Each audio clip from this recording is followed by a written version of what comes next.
Hey guys, and welcome back. It's Grant Broggi from the Strength Coach, and today I want to talk about a topic near and dear to my heart: how to get your parents to lift, or really anyone over the age of 50 that thinks it's bad for them. If you like the video, please like and subscribe to the channel.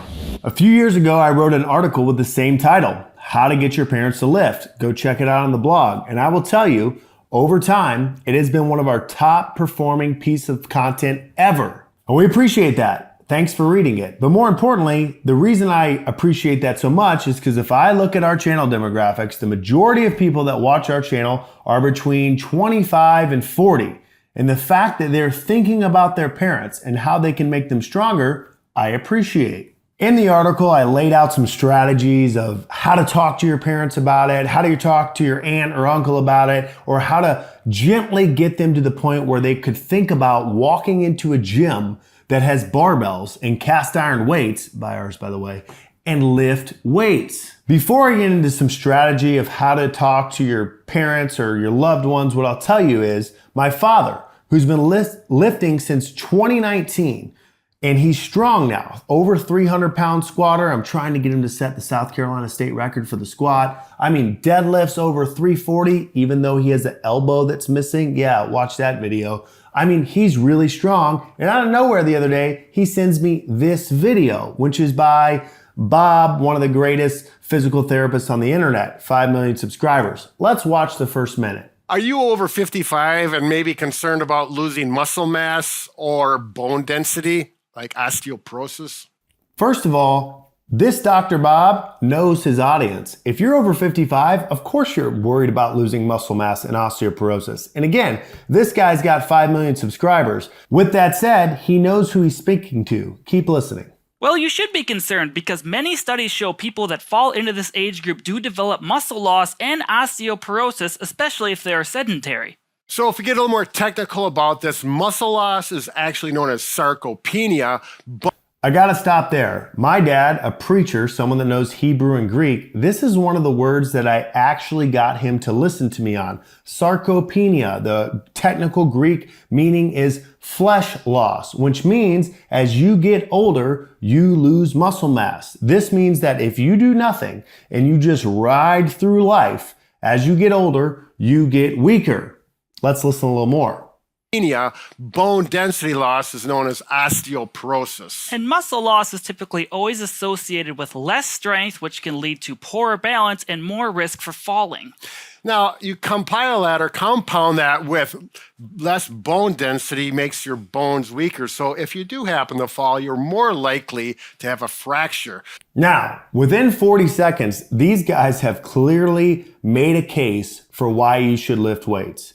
As you get older, and this could be your parents, this could be anyone over the age of 50. They say it even starts in your 30s and 40s, and I've seen that as a coach over the last decade. Then you begin the process of sarcopenia. You begin flesh loss. So you begin muscle mass loss. And with that, your bone density gets weaker. Now, what do we say in all of our videos?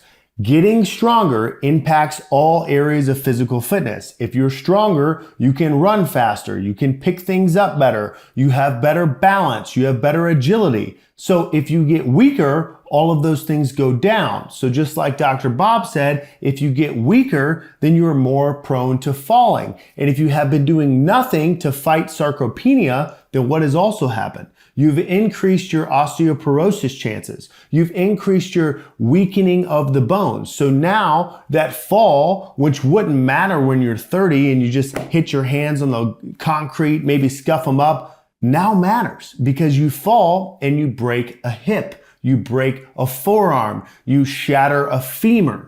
I'm not doom and glooming you. This is just true. This is what happens to older people. As they get older, they get weaker, they're less good at moving around, and they have accidents. And if they're less good at moving around, not only has their muscle mass gone down, their bone density has gone down, and now they are more vulnerable each time one of these things happens. Now, we watch 46 seconds. In the next 9 minutes of this video, they go through a bunch of basic exercises that are really geared towards the super sedentary person. How to get out of a chair, how to grab a band and pull back. They're just trying to get people moving. And that may be where your parents are. That may be where you are. And I get it. And that's a great place to start. But what they said early on is that you should be doing the compound movements. What do they mean by that? Well, they say it very clearly. Squats, deadlifts, big barbell exercises. What they're after is you training your whole body at once. And then what they gear the video towards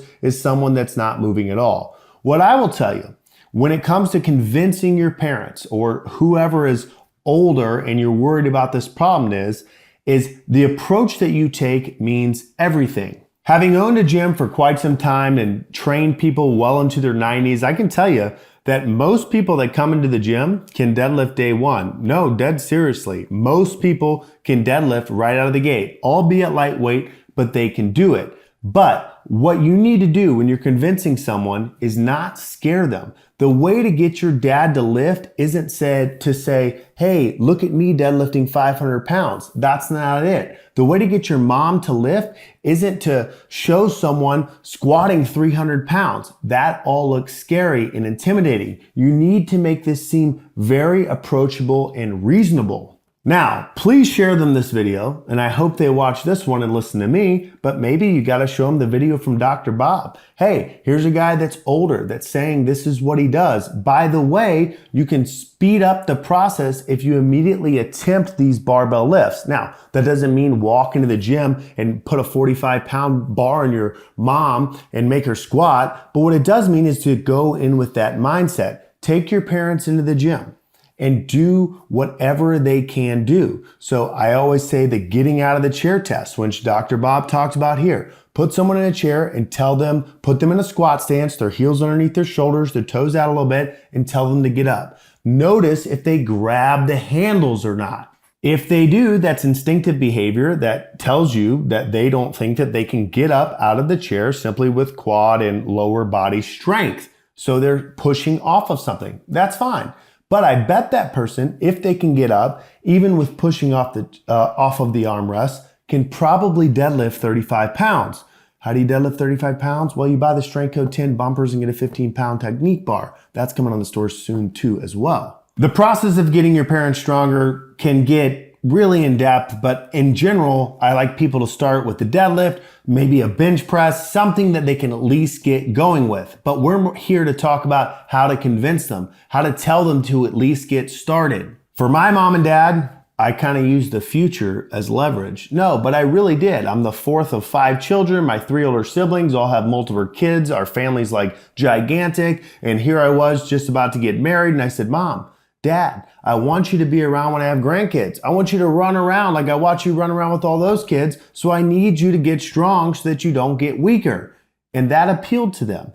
People want to build into the lives and the legacies that they created. They don't just want to be someone pushed around in a wheelchair. So don't pester them. Don't try to show them some 1,085-pound deadlift. Maybe show them someone like Corky, our biggest video on X ever, that deadlifts 135 pounds at the age of 88. By the way, she was picked up by Men's Health. Read that article. In this video, to plug Dr. Bob, because I use him all the time, is a great one to send to someone. Because as they watch it, he makes the case, he has a DR before his name, and then he makes it seem very attainable. But what I can say to you is your desire and your wanting to get your parents to lift is a good one. Or maybe you're in your 50s or 60s and you're thinking, I can't get stronger. I know this Ripito guy says I should get stronger, but I'm telling you that you can. It just takes incremental increases a little bit at a time over time, but you have to start. Maybe you start by getting out of the chair. Maybe you start by doing a rack pull of 10 pounds off of the power rack. It doesn't matter where you start. What matters is you get started. Or for you that is trying to get your parents to lift, what matters is you get them started. So don't be heavy-handed off the start. Tell your parents why you want them to get stronger. Have a little love in your heart. There must be some song to play for that. But no, seriously, show them that you care, and then also show them that the barrier of entry is easy. If you're lucky, maybe there's a starting strength gym around you, or if you're in California or in South Carolina, a Strength Coach gym or somewhere where you can have someone that is geared towards training these type of people. I hope you get your mom to lift. I hope you get your dad to lift. I hope if you are over some age, I don't want to put a number on it, but if you think you can't lift, you can. You can start. Find a coach, watch our channel, call us, click on our coaching link in the description, and maybe we can help you out. If you like the video, like and subscribe to the channel. We'll see you next time.